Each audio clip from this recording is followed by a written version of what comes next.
নমস্কার, আরও একটা গুরুত্বপূর্ণ আপডেট নিয়ে চলে এলাম। খুব গুরুত্বপূর্ণ ভিডিও। চ্যানেলে ফার্স্ট টাইম দেখলে চ্যানেলটাকে সাবস্ক্রাইব করে বেল আইকনটা টিপে রাখতে পারেন লেটেস্ট গুরুত্বপূর্ণ আপডেট পাওয়ার জন্য। স্টেপ টু স্টেপ আজকের আপডেটটি আপনাদের সামনে তুলে ধরছে। আজকে কথা বলবো চুক্তিভিত্তিক কর্মীদের নিয়ে। চুক্তিভিত্তিক কর্মীদের নিয়ে কথা বলবো 21শে জুন।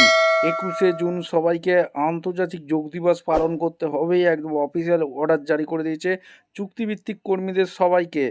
আইসিডিএস থেকে শুরু করে অঙ্গনওয়াড়ি কর্মী থেকে শুরু করে সিভিক ভলেন্টিয়ার, যারা যত রাজ্যের চুক্তিভিত্তিক কর্মী আছে, বিআরপি, আশা কর্মী, সমস্ত চুক্তিভিত্তিক কর্মী যাদের আছে তাদের 21শে জুন সবাইকে আন্তর্জাতিক যোগ দিবস পালন করতে হবে, এমনটি অফিসিয়াল অর্ডার জারি করে দিল নবান্ন। কি আপডেট উঠে আসছে আজকের এই ভিডিওতে বিস্তারিতভাবে ব্যাখ্যা করবো। চ্যানেলে ফার্স্ট টাইম দেখলে চ্যানেলটাকে সাবস্ক্রাইব করে বেল আইকনটা টিপে রাখতে হবে লেটেস্ট গুরুত্বপূর্ণ আপডেট পাওয়ার জন্য। স্টেপ টু স্টেপ আপডেটটি আমাদের সামনে তুলে ধরছি। রাজ্য সরকারি কর্মীদের যোগ দিবসের কর্মসূচিতে যোগদান বাধ্যতামূলক। 21শে জুনের জন্য নির্দেশিকা জারি করল নবান্ন। 21শে জুন আন্তর্জাতিক যোগ দিবসে কলকাতার রেড রোডে প্রধানমন্ত্রী নরেন্দ্র মোদী এবং মুখ্যমন্ত্রী শুভেন্দু অধিকারীর উপস্থিতিতে পালন করা হবে যোগ দিবস। আচ্ছা, 21শে জুন সব সরকারি কর্মীকে বাধ্যতামূলকভাবে পালন করতে হবে আন্তর্জাতিক যোগ দিবস।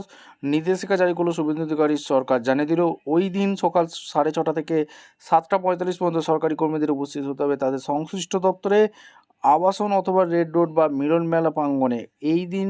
ওই দিন কলকাতার রেড রোডে প্রধানমন্ত্রী নরেন্দ্র মোদী এবং মুখ্যমন্ত্রী শুভেন্দু অধিকারীর উপস্থিতিতে পালন করা হবে যোগ দিবস। আচ্ছা, কাদের পালন করতে হবে? পশ্চিমবঙ্গ সরকারের মুখ্য সচিবের দপ্তর থেকে 14ই জুন একটি নির্দেশিকা জারি করা হয়েছে।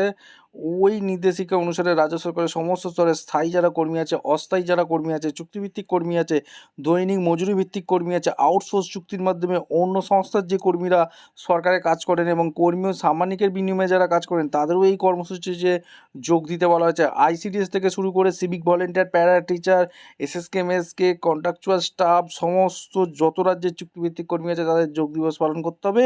এছাড়া রাষ্ট্রায়ত্ত সংস্থা বা স্বশাসিত সংস্থা এবং স্থানীয় সংস্থার কর্মীদেরও যোগ দিবসে পালন করতে হবে। আপনাদের মতামত অবশ্যই কমেন্ট করে জানাবেন। দেখা হচ্ছে কোনো পরবর্তী ভিডিও। ধন্যবাদ।